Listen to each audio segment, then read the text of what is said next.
Moustapha Diakhaté, citoyen sénégalais, député à l'Assemblée nationale du Sénégal, président du groupe de la majorité présidentielle Benno Bokk Yakaar. J'ai toujours exprimé le souhait de ne faire qu'un mandat à l'Assemblée nationale. C'est une option très ancienne. D'abord, je ne me suis jamais préparé à cette mission parlementaire. Je ne pensais pas à cela. Maintenant, par la conjonction de plusieurs facteurs, parmi lesquels l'élection du président Macky Sall et son choix sur moi, a fait que je suis devenu parlementaire et de surcroît président du groupe de sa majorité à l'Assemblée nationale. Mais mon vœu le plus ardent a toujours été de ne faire qu'un mandat et effectivement d'entamer ma retraite politique. Parce que quand même, je suis depuis bientôt 40 ans. Depuis 1976, je suis dans l'espace politique, dans l'espace public et syndical. Et je crois quand même le moment est venu de passer la main à d'autres Sénégalais, peut-être beaucoup plus frais du point de l'âge et peut-être même du point des idées. L'Assemblée a besoin d'une certaine continuité, d'une certaine expérience, ce qui fait que je pense qu'il serait bien qu'un certain nombre de députés qui ont acquis de l'expérience parlementaire, qui sont habitués aux arcanes de l'Assemblée nationale, puissent être reconduits pour accompagner de nouvelles têtes. Autrement dit, il faudrait consolider par une base forte de députés sortants, mais aussi faire venir d'autres visages. Ça permet de régénérer le dynamisme parlementaire de la majorité présidentielle. Écoutez, je suis très peiné que cela arrive, et surtout que cela arrive à Khalifa Sall. C'est quelqu'un que j'ai connu, j'ai été membre du conseil municipal de la ville de Dakar de 2009 à 2012. J'ai été président de la commission environnement. Donc je l'ai accompagné pendant presque 5 ans au niveau de l'Assemblée nationale, au niveau de la mairie de Dakar. Je suis d'autant plus peiné que le magistère du président Macky Sall, sous le magistère du Macky Sall, nous avons eu à adopter un certain nombre de textes qui sont, de mon point de vue, de puissants outils de lutte contre la prévarication des deniers publics, contre le détournement des deniers publics. Il s'agit du code de transparence, la création de l'OFNAC, l'élargissement des assujettis de la déclaration de patrimoine, la réforme de la Cour des comptes. Tout cela sont des dispositifs qui sont mis à la disposition de la République du Sénégal pour lutter efficacement contre la corruption et le détournement des deniers publics. Je suis regretté de constater qu'en même temps que nous faisons des efforts législatifs pour protéger le pays de la prévarication de ses biens, il y a d'autres aussi qui développent des ingénieries assez pointues pour pomper les deniers publics au niveau local ou au niveau national. Et c'est ça vraiment, ça me fait extrêmement mal. Mais de mon point de vue, il ne faut pas désespérer. Il faut toujours réformer pour mettre des verrous pour empêcher à des gens qui occupent des fonctions de pouvoir quand même les utiliser pour s'enrichir personnellement, en tout cas tout au moins pour orienter, en tout cas pour utiliser à des fins autres que ce qui était prévu, le budget national ou bien le budget des collectivités locales.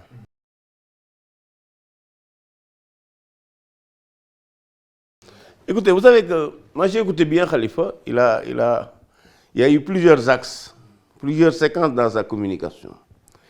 Dans un premier temps, il a parlé de caisse d'avance, tout comme un certain nombre de ses collaborateurs, mais sachant que c'est très fort risqué, parce que la caisse d'avance, à la limite, ça n'existe pas, c'est le régime d'avance.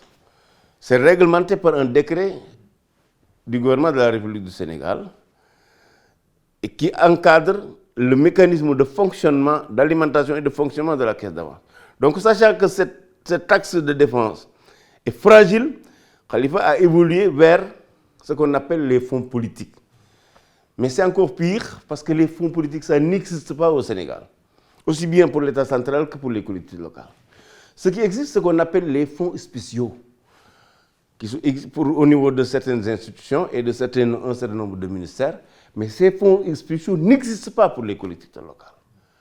Ça, c'est le deuxième point. L'autre point, et ça c'est extrêmement important, Khalifa Sall n'est pas poursuivi parce qu'il a eu une caisse d'avance. Khalifa Sall n'est pas poursuivi parce qu'il a fait bénéficier à des Sénégalais de la caisse d'avance. La caisse d'avance a existé du temps de Mamadou Diop. Pas en 1920 comme il le prétend. La caisse d'avance a existé du temps de Pape Diop. Mamadou Diop et Pape Diop ne sont pas pour le moment poursuivis par rapport à cette caisse d'avance-là. Khalifa est poursuivi par rapport au modus operandi qui a été utilisé pour alimenter la caisse d'avance à partir de faux. Ce sont des fausses commandes, des fausses réceptions, de fausses livraisons, de fausses factures, d'achats fictifs de riz et de mil qui étaient présentés au payeur municipal pour prendre de l'argent en réseau de 15 millions tous les 15 jours. Ça fait 30 millions. L'année, c'est 600 millions, alors que c'était du faux. On prenait l'argent liquide et cela a été remis au maire. Là, il y a une faute fondamentale. C'est que le maire est aussi, et surtout, l'ordonnateur des dépenses de la caisse d'avance. Et d'après les informations livrées par la presse, et notamment par son DAF, c'est le maire lui-même qui gardait par devers lui l'argent de la caisse d'avance. C'est une faute. Parce qu'on ne peut pas à la fois être ordonnateur et comptable d'une caisse d'avance. En somme, je crois que les faits avérés aujourd'hui, c'est que le maire de Dakar et ses collaborateurs sont coupables par rapport au budget de la ville de Dakar, par rapport aux deniers des Dakarois. Maintenant, pour ceux qui disent que oui, telle personne ou telle personne en a bénéficié, ça c'est de l'esquive. Ça c'est des réponses politiciennes. C'est honteux pour un avocat. En fait, il faut être un avocat médiocre pour poser ces genres de débats. Moi, je veux qu'on n'oublie pas la question de fond. La question de fond, c'est que Khalifa n'est pas poursuivi pour avoir une caisse d'avance. Il est poursuivi par le modus operandi qui a été utilisé, qui est un modus operandi de faux. Et pour un homme de cette dimension, maire de Dakar, élu 2 fois, puisse apposer sa signature sur du faux pour disposer de l'argent, véritablement, je crois que pour ce qui concerne l'histoire des municipalités du Sénégal, ce scandale-là, il est plus grand. Et de mon point de vue, il faut des réformes immédiates pour que cela ne soit plus possible. Autrement dit, il ne faut plus qu'il y ait des caisses d'avance dans les collectivités locales. Ce n'est même pas réglementé, ce n'est même pas du point de vue juridique même. La caisse d'avance qui existe, dont l'existence qui existe au niveau de la ville de Dakar, me semble même être en contradiction avec le décret qui a été promulgué par le président Abdoulaye Wade et qui gère les riches d'avance. Donc la question de fond, c'est le faux qui a été utilisé pour alimenter une caisse. C'est cela la question. On ne l'a pas poursuivi pour la caisse, on ne l'a pas poursuivi aussi parce que telle ou telle personne en a bénéficié. D'ailleurs, à sa sortie de la DIC, il avait dit, je ne donnerai pour rien au monde, je ne donnerai la liste des bénéficiaires. Personne ne lui a demandé. Et ce qu'a dit le procureur, il ne l'a pas démenti. Donc le débat n'est pas là.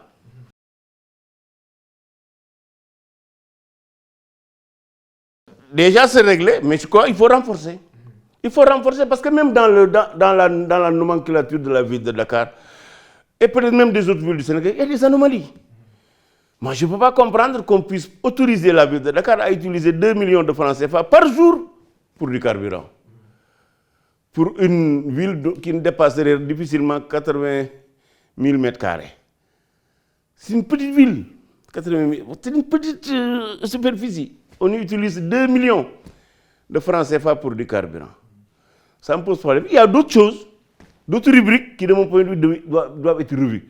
Parce qu'en somme, le budget des collectivités locales et le budget national, c'est ça ce qu'on appelle le budget de l'État du Sénégal. Je crois que vraiment, il faut qu'on rationalise tout ça, qu'on mette en place des verrous pour qu'on n'utilise plus ce qu'on appelle l'autonomie des collectivités locales pour créer véritablement des moyens de pompage des deniers des villes et des départements de la République du Sénégal.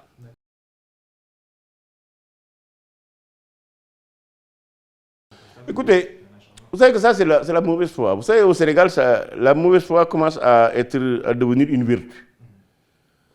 À chaque fois que quelqu'un gère les deniers publics, si le vérificateur de la République, l'IGE, fouine sa gestion, on se dit qu'on se victimise. Ce n'est pas honnête.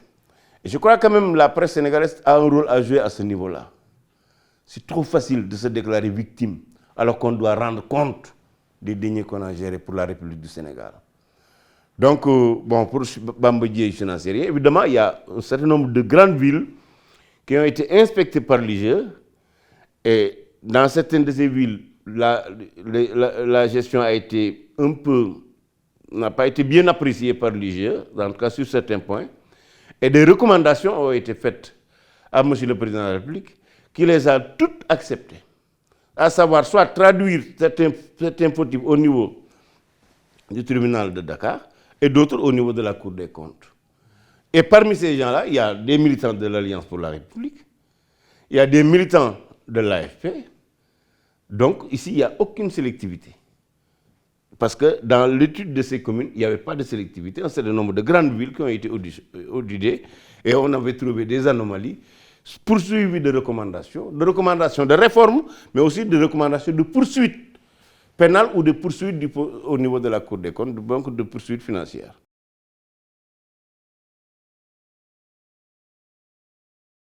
Écoutez, pour le moment, je ne peux pas vous dire grand-chose. En tout cas, ce que je sais que le moment venu, la coalition présentera véritablement une force de frappe pour donner au président Macky Sall encore une majorité à l'Assemblée nationale pour l'accompagner dans sa mission de redressement national.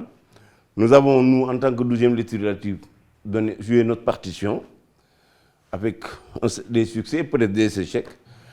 Je souhaite que d'autres députés, que la 12e législature, qu'il y ait aussi une majorité aussi forte que celle qu'on a eue lors de la 12e législature, pour l'aider à faire voter des lois qu'il proposera à ce pays. D'autant plus que toutes les lois que nous avons eu à examiner à l'Assemblée nationale, c'est des lois qui ont pour objectif soit de lutter contre, d'éradiquer la pauvreté, ou bien de moderniser notre pays et notre démocratie. Et je crois que c'est dans ce sens-là qu'on ira. Et pour cela, à mon avis, il est souhaitable que le président Macky Sall ait une forte majorité à l'Assemblée nationale. Et je sais que le moment venu, le dispositif sera mis en place en termes de liste de qualité, mais aussi en termes de stratégie de communication et de campagne pour gagner largement.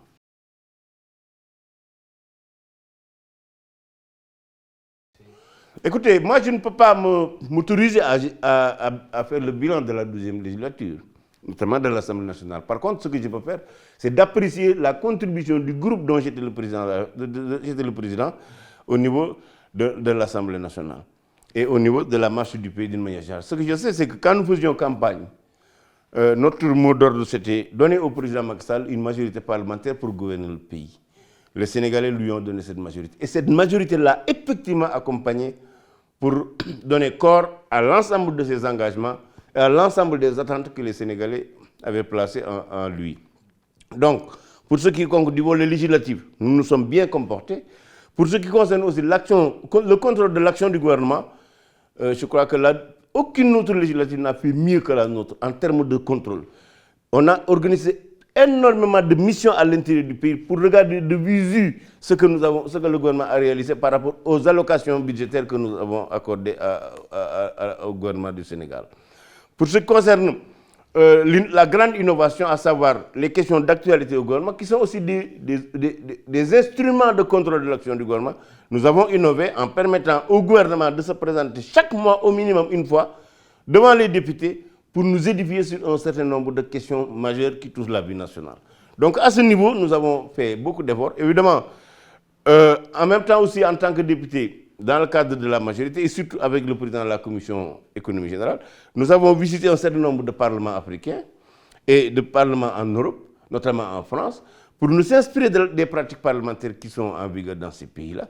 Et dans cette ordre d'idée, nous avons proposé au président de l'Assemblée nationale la création d'une cellule qui regrouperait de grandes expertises à tous les niveaux pour accompagner l'institution parlementaire dans l'accomplissement de ses missions institutionnelles, c'est-à-dire de pouvoir bien légiférer parce que les députés comprendraient mieux les textes et de pouvoir bien contrôler parce qu'on allait avoir des dispositifs, des instruments, des moyens qui permettent aux députés de contrôler l'action du gouvernement. Et d'ailleurs, avec la nouvelle innovation, l'évaluation des politiques, ça demande quand même une capacitation, non pas des députés, mais surtout de l'institution parlementaire pour que que nous puissions accomplir véritablement ce rôle. Donc à ce niveau, il y a quand même un niveau de satisfaction de l'accompagnement de notre groupe par rapport en tout cas aux initiatives du président de la République Macky Sall.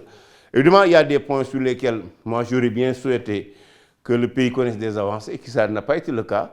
Et notamment, il s'agit de la conformité de la signature de la République du Sénégal avec le protocole de Maputo pour ce qui concerne l'avortement en cas d'inceste ou de viol.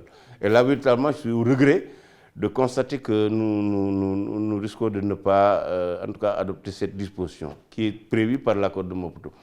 Le code de la presse aussi, j'avais demandé à M. le Président qu'il a accepté de le retirer du circuit parlementaire pour qu'on en refasse une réécriture. C'est déjà fait, nous sommes pratiquement dans la phase finale et je pense qu'avant la fin de la 12e législature, nous pourrons effectivement voter cette disposition, ce code de la presse, pour doter le Sénégal d'un puissant instrument qui puisse renforcer la qualité des entreprises de presse au Sénégal et du journalisme. En tout cas, voilà un certain nombre d'éléments. Et il y a aussi quelque chose qui me semble extrêmement important aussi et qui a été initié par l'Assemblée nationale, à savoir ce qu'on appelle la traduction simultanée. Aujourd'hui, l'Assemblée nationale est le seul espace de la République du Sénégal où la langue n'est pas un obstacle. Autrement dit, on peut ne pas comprendre, parler le français et effectivement accéder à toutes les connaissances en matière lorsqu'on est en plénière. Connaître les rapports dans sa propre langue, connaître les réponses des ministres dans sa propre langue et se faire comprendre par les autres dans sa propre langue. Je crois que c'est une innovation majeure qui, de mon point de vue, doit être étendue à toutes les sphères de la République du Sénégal, parce que même les langues que nous avons dans ce pays ont un rôle à jouer dans l'affermissement de la démocratie et de la prise en charge des préoccupations des Sénégalais.